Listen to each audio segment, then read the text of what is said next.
I joined the World Bank Group in December of last year. Natanguye gukorana n'ihuriro ry'Ibanki y'Isi yose mu kwezi kwa Kigarama ku mwaka uheze. As soon as I joined the World Bank Group, I requested to come to Africa. Guhera nshinjira ngitangura gukorana n'umugwi canke ihuriro ry'Ibanki y'Isi yose, naciye nifuza kuza kugendera ibihugu vya Afrika, ariko kandi cantangurira mu gihugu c'u Burundi.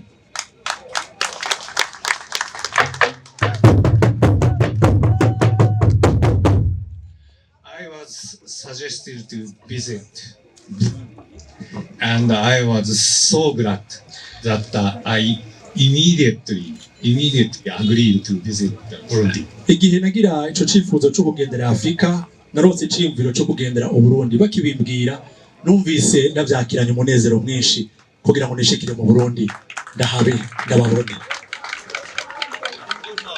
Burundi is my first country in my mission trip. U Burundi nico gihugu ca mbere ngendeye kuva ndi muri ababanga. I have been impressed and fascinated by the country and the people of Burundi.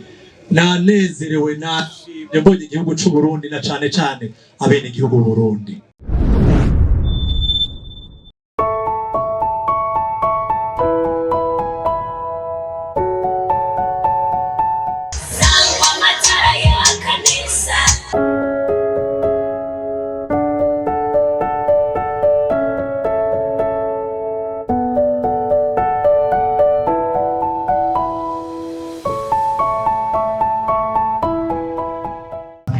Vyibushe ko mushwarara w'izuba gusa.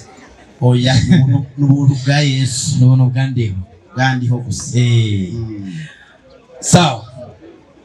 Ndabona yuko atako mutagira kugira ngo twibera habona, twimererwe neza, duse neza kubera ko ubaye munsi y'itara. Ikindi nani bage kubabwira. Iyo ucanye itara urakira imbeho. Gira n'inzobe. Ugira n'inzobe nka jewe. Amubona naje ndi kumukubanya mwema kubera ko ntuze kuba ndi mba musi y'amatara. Mufisiki bimeze gute, bigenda gute kwakwanya 0 minutes 0 seconde. Twebwe muri Dufakome nkuko mwashiwe kuyibona hariya dufise amatara y'ubwoko bwinshi. Turafise amatara matonya kubendeye igihugu bacigiciye bugufi mu by'ubutunzi. Turabaha amatara matonya ariko ni matonya mu giciro, ariko akaba manininya mu kubonesha umuco n'amatara adasanzwe. Udutara ugura 200 gusa ukazoyakoresha imyaka utoshobora guharura. Twaguhana garanti y'umwaka urenga. Hajya rero sivyo gusa, dufise n'ayandi matara tugurisha 30.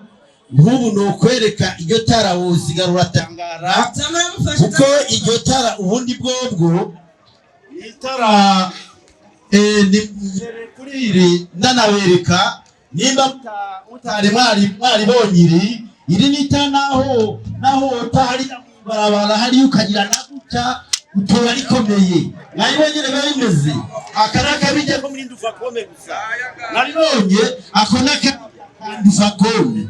Hanyuma nk'ibyo 30 kandi wose ukazorikoresha nikubu. Hanyuma twebwe ntitwaje ngo dufinate, twarabazaniye rona yandi matara. Burya bwoko bajya bavukanye bavuze twe tubufise burenze incuro nyinshi.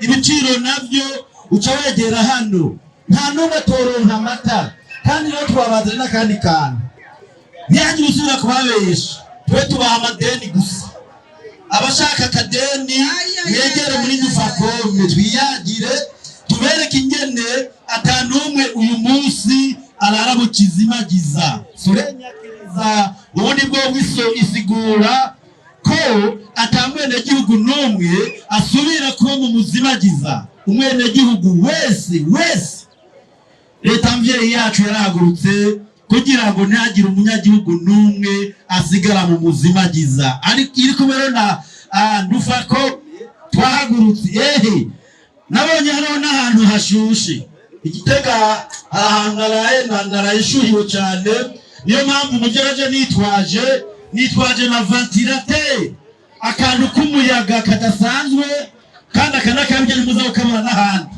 gakoreshwa umuyaga vuba cyane, gakoreshwa n'imishwarara y'izuba. Izuba niryo rituma wirongera umuyaga ni ventilateur. Yemwe je nibaza ko tabasubira kwisamaza ngaha, kuko twe twaje tuje kugira abantu b'Igitega bose tubakure mu rujijo tubinjize ahandi hantu. Bijya birumvise mbibona kazoza twe twayimenye kare cyo tangira kuyitegurira. Hariho rero amateleviziyo yoyo twariteguye kubera twumvise abanyagitega ngo murakunda umupira cyane, twaje tubazaniye uyu munsi tugenda tubashiriyemo televiziyo akabirya. Rero ivyo vyose tweca tubizana ntituguha ngo genda, no, twe turaguherekeza no mu nzu tukakwakiriza, fagitire tuyiguha duhejeje kukwakiriza. Ubona umuco ari wose, televiziyo iri miraka, umupira wadanye kuraba, ventilateur imirakora, akayaga karimo karaturuna.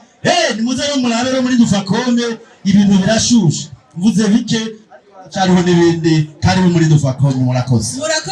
murakoze cyane n'amabonus menshi mwabyumvise ati jeyo naje gutanga amadeni gusa.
amashimwe cyane rwose. Tubagore abambaye inkofero muzikure kugira ngo duhe Imana yacu icubahiro. Mana yacu, Mana y'isi yose, Mana y'u Burundi bwacu bwiza, turagushimiye wewe udasiba kugirira neza igihugu cyacu. Turagushimiye wewe watuzaniye umugambi wa Soleil Nyakiriza ufashijwe na leta y'igihugu cyacu cyiza cy'u Burundi hamwe n'ibanki y'isi yose. Turagushimiye ko uyu mugambi uriko uradufasha kurangura neza yambona kazoza yuko igihugu cyacu cy'u Burundi kizoshika mu mwaka wa 2040 cifashe maze gishike mu mwaka wa 2060 ari igihugu giteye imbere. Rero mwami Imana turabigushimiye ko iyo mbona kazoza igiye gusamirana mu gihugu cyose biciye muri uyu mugambi mwiza wa Soleil Nyakiriza, aho abene gihugu bose b'igihugu cyacu bagiye kuva mu kizime bari barimwo na kare. Na wowe Mana yacu ntukunda umwijima kuko umwijina n'uwa shetani. Turagushimiye rero ko uwo mugambi mwiza uyu munsi turimwo kandi uri kuragenda neza. Reka rero ibiza kuvugirwa ngaha byose kino kibanza n'abashitsi bose biteka twaronse baze kugubwa neza, ibiza kuyagwa byose bize kugenda neza, maze mwami Imana yacu igihugu cyacu gishishikare kuronka ibyo cipfuza kuri wewe kuko turazi kugikunda. Reka mwami Imana umugambi uzoshike ku mwene gihugu wese ahari mu gihugu cyose kandi uzomutunganirize twese bizo bigende neza. Urakoze, turagushimiye kandi turaguhaye icubahiro kugiye kubyumva kandi ugiye kubigira neza umwanya wose uze kubana natwe mu izina rya Yesu Kristo umucunguzi wacu. Amen. Mumumpera amashi. Amen. Thank you.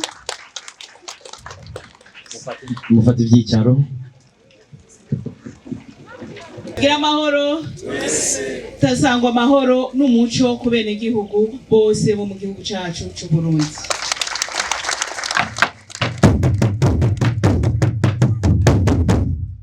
Twebwe nk'abashoboye kuronka ibakwe y'ukuroja mu mugambi Soleil Nyakiriza, ko mutubona amashyirahamwe make yashoboye gushika hano, tuje dukenguruka dushimira cyane cyane leta y'u Burundi yo yashoboye gukorana ifashwe mu mugongo n'ibanki y'isi yose kugira ngo dushobore gushikana umuco ku bene gihugu bari mu mitumba, cyane cyane ab'amikoro make n'abandi bishoboye bakenya, kuko bari banizwe n'ikizimu batagira ico bacana kandi bariko barabangamira cyane ibidukikije. Nabo nyene tubasabe mu bakomera amashi cyane kuko badufashije.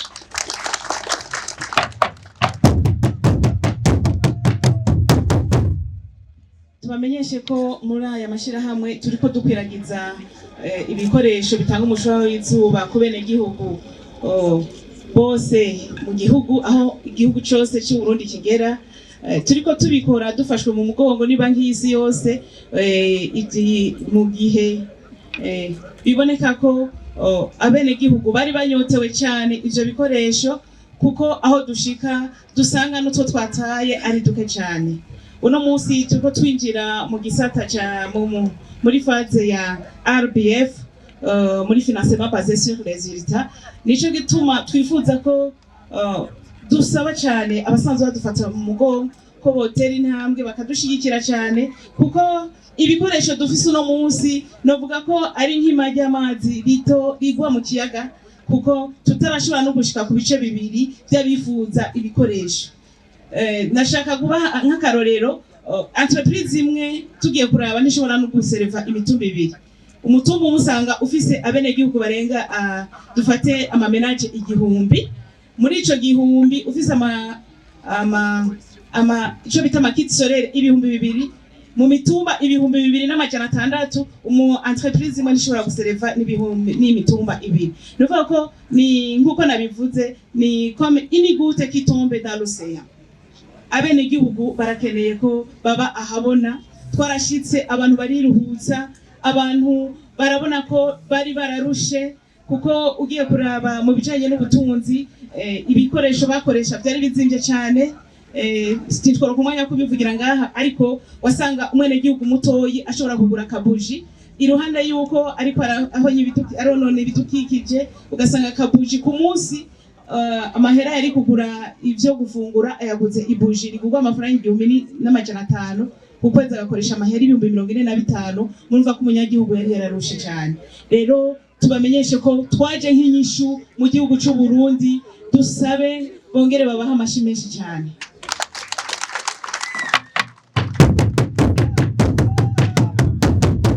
Tubasabe rero umugambi uracyari twe twovuga ko tukiri mu ntango kuko abatwifuza ni benshi, turamaramara iyo dushize ahantu two twajanye tukaca duhera tugashika ahantu abanyagihugu basigara baturaba kubera isi mutatuzaniye birababaje kubona tutagira ico dutanga. Dusabe nyakubahwa mwaje mushigikiye banki isi yose mushire uburyo bukwiye mu mugambi RBF kugira ngo abene gihugu bashikirwe n'uwo mugambi. Turiko turavugana n'abajeje bigega muri Fezeke baratubwira ko les projections de vente d'office ntizishobora zisigaye ntizishobora kuzoba couverte kuko tubiravye ababikeneye ni benshi cyane hama kandi n'uburyo bavuga ko bitera bugabanuka.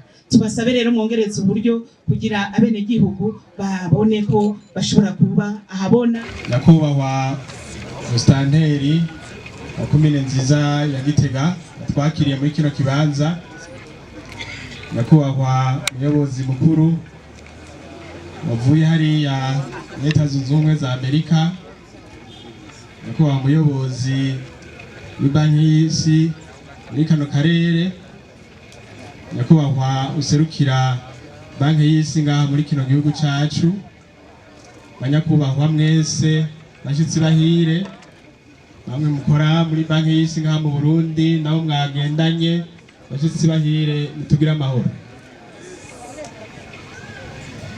Muri kano kanya nagira ngo ngaragaza kamwemwe dufise nk'ubushikiranganje buraba amasoko ntangaguvu, twishimira uno mugambi wa Soleil Nyakiriza wafashwe mu mugongo ni banki nkuru y'isi. Umugambi uza wisunga imbonoka zoza leta y'u Burundi ifise yuko Burundi buba igihugu cifashe mu mwaka wa 2040 ikaba igihugu giteye imbere mu mwaka wa 2060.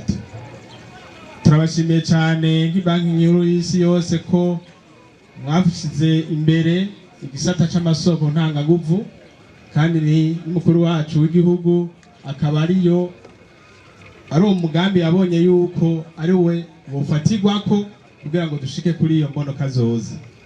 Nongere nshimire ababitabiriye umugambi wa Soleil Nyakiriza bakaza bagafata iya mbere gutora ingurane Soleil Nyakiriza bahereza, hanyuma bagaheza bagashikiriza abene gihugu ibi bikoresho bibafasha kugira ngo baboneshe aho baba, bongere bakoresha amashiga ya kijambere aziganya amahera akongera akaziganya ubuzima bwabo, kuko murazi yuko ajya amashiga bahora bakoresha ari amashiga icambere yonona amagara y'abantu, akonona ikirere, akongera akonona n'amafaranga kubera ataziganya amakara.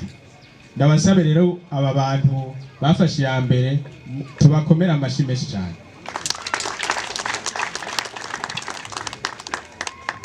Byinshi nyakubahwa Mustanteri yabivuze ingene iyi projet yafashije mu gihugu cyose kugira ngo abantu bose bashobore kuronka umuco kandi bongere batera imbere mu bijanye n'amagara bifashishije amashiga aziganya amakara kongera akaziganya amagara nk'uko nabivuze.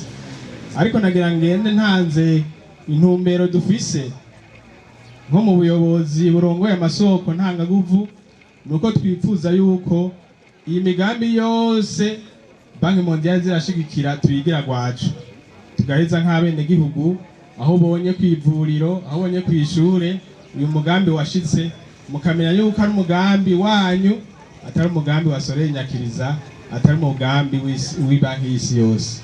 Umugambi w'abene gihugu, umugambi wawe, umugambi wanje, ni kubw'ivyo byose biri ngaho mu bifatinga nkama mu bibungabunga. Ngira amashira hamwe yitabiriye umugambi ndetse n'abandi bose badandaza ibi bintu bikoresha amasoko yisubiriza aciye ku mushwarara w'izuba, yuko tugiye gushiraho amategeko arawuziranenge kugira ngo ejo umwenegihugu aguze ico gikoresho ntagikoresha iminsi ibiri ngo hanyuma gaca gita. Tuzoshiraho ubuziranenge butuma haza ibikoresho bifise akamaro kugira ngo hirya y'ejo bize bidufashe mu iterambere, kuko hari abantu bagenda bakagura ibyo bikoresho byanyu ugasanga gishikanye muhira gikoze iminsi ibiri ugasanga kirononekana. Twongera dusaba iyi banki nkuru y'isi yose, murabona ko mwaduhaye umugambi mwiza wo gukoresha aya masoko ntanganguvu aciye ku mushwarara, turiko turiyumvira ingene ibi bintu nivyaheza gukora ico bizoca biba. Twiyumvira tuti none umucafu uzova muri bino bintu tuzosha tugira gute? Navyo nyene mu vyo mubandanye mudushikikiramwo nico mugiza mukidushikiremwo, ndetse n'ukungene ibi bintu bipfuye ingene vyoza birakorwa kugira ngo twebwe nk'abarundi natwe tuzobe turavyikorera. Aho rero cyane ngira ko ndabatera kamo mubandanye mudushigikira muri iyo bijya mwatanguye bijanye n'ingene tubungabunga ibi bintu muri kumaradushikiriza, kandi twongera twiyumvira n'ingene ibizoba byarapfuye byarononekaye bishobora kubibika neza, ari bishobora gusubirwamo gukorwa tugasubira tukabikorwa, kuko bitakaye bikaguma munsi aha mwibarabara n'ubundi n'ibya bidukikije bibandanya byononekara. Nagira ndangize rero kandi ndabashimira gose ko umugambi wa Soreye Nyakiriza uri mu gihugu cyose, kandi kuradufasha kugira ngo mu mwaka wa 2030 uko twabivuze ibice 70% by'abene gihugu bazobe bafise amatara, bazobe baba ahantu habona, baba ku muco. Rero nshimire n'abene gihugu bariko baravyitabira, bandanya ndabakebura n'abandi inkumbure bagigenda guca ibiti bagifisa ya mashiga atatu, ajya amashiga aratwononera ubuzima, akatwononera amafaranga, akatwononera ibidukikije. Mwese mwitabira umugambi rero gukoresha amashiga ahinguye neza, adufasha kuziganya amafaranga, akadufasha kuziganya umwanya, akongera akadufasha kuziganya n'ibidukikije. Rero ndabashimiye cyasaba nawe bagira amahingiriro nk'uko Musitanteri yabivuze, murabe nimushake kunguka umurengera, ariko dufashanye kugira ngo aya mashiga ya kijambere abanyagihugu bose n'ufise amikoro make ashobore kurigura, kugira ngo twese hamwe tubanaye dutera imbere mu magara meza n'imishwarara iciye ku zuba idufasha mu iterambere itugira amahoro. I came all the way from Japan to this country, Burundi. Va mu Buyapani, amazina yanje ni Tsudamu Yamamoto. Ndanezerewe cyane nuko naheje kwivuga mva mu gihugu cy'Ubuyapani. I joined the World Bank Group in December of last year. Natanguye gukorana n'ihuriro ry'Ibanki y'Isi yose mu kwezi kwa Kigarama ku mwaka uheze. As soon as I joined the World Bank Group, I requested to come to Africa. Guhera nshinjira ngitangura gukorana n'umugwi canke ihuriro ry'Ibanki y'Isi yose, naciye nifuza kuza kugendera ibihugu vya Afrika, ariko kandi cantangurira mu gihugu cy'u Burundi.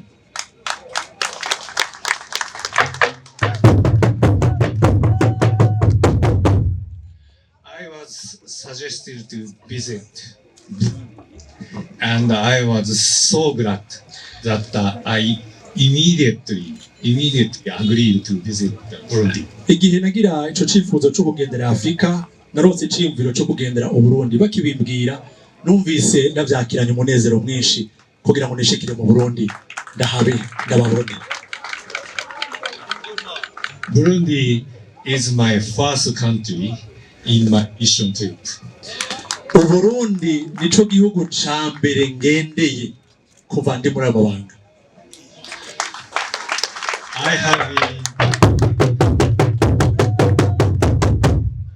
been impressed and fascinated by the country and the people of Burundi. Nanezerewe nashimye mbonye igihugu cy'u Burundi, na cane cane abene igihugu Burundi. Today, I am so pleased to be welcomed in such a very, very warm way. Ndanezerewe cyane n'ikaze mu buryo budasanzwe, ikaze mwaduhaye muri kino kibanza. I'm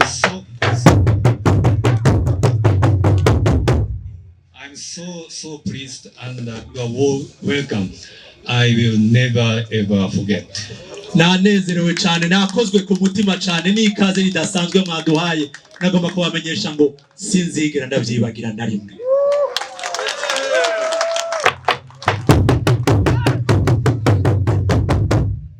And I am so pleased to see our project as so helpful to local community.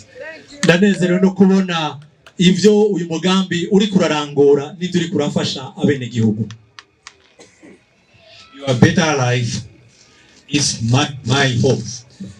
Reka ndababwira icifuzo canje no kubabona mubayeho neza. Continue to our best efforts to your better quality of life. Tuzobandanya tubashigikira kugira ngo namwe ukubaho neza kwanyu kubandanye kwiyongera kandi kuba kwiza gusumba. Thank you very much for having me today. Murakoze cyane kwikaze mwabaye no munsi. I wish I can be back to my lovely country, Burundi. Ndifuza kugaruka mu gihugu ciza nkunda cyane cyo Burundi. Thank you very much. Murakoze cyane kwikaze, murakoze.